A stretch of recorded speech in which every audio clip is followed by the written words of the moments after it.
ख्वाब में अल्लाह के नबी तशरीफ लाए और फरमाया या बिलालो मा हाज़िहिल जफ़वा अलम याने अंतज़ुरनी फबका बुकान कसीरा व रकिब राहिलतहु। ऐ बिलाल हबशी, ये क्या जुल्म है?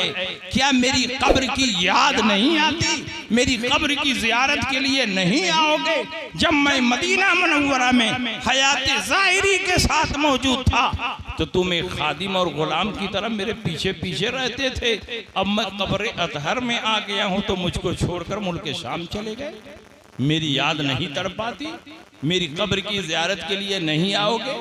बिलाल हबशी की आंख खुली तो ज़ारों कतार रो रहे हैं, फूट फूट कर रो रहे हैं।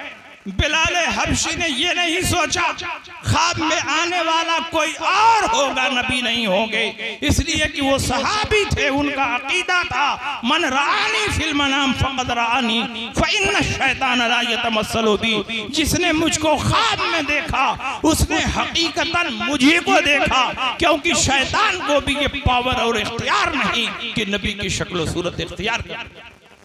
नबी दुनिया में सबकी शक्ल सूरत इख्तियार कर सकता, शैतान नबी के सिवा सबकी सूरत इख्तियार कर सकता, लेकिन नबी की सूरत इख्तियार करना चाहे तो, इसलिए कि अल्लाह ने नबी को बेमिसाल बनाया है, बेनज़ीर बनाया है, तो नबी की नज़ीर बनेगी कैसे? नबी की शक्ल सूरत को इख्तियार करेगा कैसे? तो हजरत बिलाल हबशी ने जब ख्वाब देखा कि अल्लाह के नबी मुझको ख्वाब में बुला रहे हैं, तो बिलाल हबशी ने घोड़ा मंगाया, सफ़र की तैयारी की, खाने पीने का थोड़ा सा सामान लिया और मदीना मुनव्वरा के लिए रवाना हो गए। महीनों की मसाफत हफ्तों में तय करते हुए मदीना मुनव्वरा पहुंचे और मदीना मुनव्वरा में बिल्कुल शोर और हंगामा है कि मुअज्जिने मस्जिद नबवी हजरत बिलाल आए हुए हैं। बड़े बड़े सहाबा बिलाल हबशी से मिलने के लिए नबी की कब्र के पास आ गए। मजमा लग गया। बिलाल हबशी घोड़े से नीचे उतरे, सीधे नबी की कब्र पर हाजिर हुए। नबी की कब्र को दोनों हाथ से पकड़ लिया और अपना होंठ नबी की कब्र पर रख दिया। बताओ, होंठ को कब्र पर रखा जाएगा तो बोसा हो जाएगा कि नहीं हो जाएगा? बिलाल हबशी ने तन्हाई में नहीं, सहाबा के मजमे आम में नबी की कब्र को बोसा लिया है। ये हदीस इस बात की दलील है कि नबी की कब्र को बोसा लेना ये शिर्क और बिदअत नहीं, बल्कि बिलाल हबशी की सुन्नत। अब आज बात समझ में आ रही कि नहीं समझ में आ रही? और सुनिए, दुनिया के बड़े बड़े औलियाए किराम अपने से बड़े औलियाए किराम के मोहताज थे, तो हमारी और आपकी तो कोई हैसियत ही नहीं है। हम क्यों वलियों से दूर हो रहे हैं? हम क्यों वलियों से भाग रहे हैं? हम क्यों कह रहे हैं कि हमको वलियों की जरूरत नहीं है?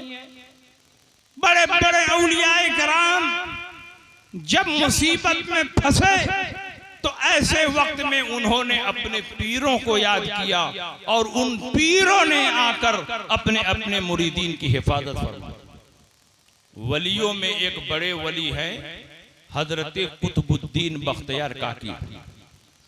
आपने हजरत कुतुबुद्दीन बख्तियार काकी का नाम सुना है कि नहीं सुना है? हजरत कुतुबुद्दीन बख्तियार काकी हजरत ख्वाजा मोइनुद्दीन चिश्ती अजमेरी रहमतुल्लाह ताला अलैह के मुरीद और खलीफा थे। और ख्वाजा मोइनुद्दीन चिश्ती अजमेरी के मुरीद और खलीफा कुतुबुद्दीन बख्तियार काकी और कुतुबुद्दीन बख्तियार काकी के मुरीद और खलीफा थे हजरत फरीदुद्दीन, बाबा फरीद जिनको आप कहते हैं, और उनके मुरीद और खलीफा थे हजरत निज़ामुद्दीन औलिया। दिल्ली में मज़ार है। तो जिस ज़माने में हजरत कुतुबुद्दीन बख्तियार काकी दिल्ली में रहते थे, उस ज़माने में दिल्ली पर मुसलमानों की हुकूमत थी। दिल्ली पर किनकी हुकूमत थी? मुसलमानों की। और बादशाह कौन था? बादशाह उस जमाने का सुल्तान शमसुद्दीन अल्तमश। कुतुबुद्दीन बख्तियार काकी के जमाने में दिल्ली के तख्त पर कौन सा बादशाह मौजूद था? सुल्तान शमसुद्दीन अल्तमश मौजूद। और सुल्तान शमसुद्दीन अल्तमश कुतुबुद्दीन बख्तियार काकी से बहुत मोहब्बत करता था। यहाँ तक कि कुतुबुद्दीन बख्तियार काकी जब दरबार में आते तो सुल्तान शमसुद्दीन अल्तमश अपनी कुर्सी छोड़कर खड़ा हो जाता, अपना तख्त छोड़कर खड़ा हो जाता और अपने बगल में कुर्सी लगवाता और हजरत कुतुबुद्दीन बख्तियार काकी को वहां बैठाता।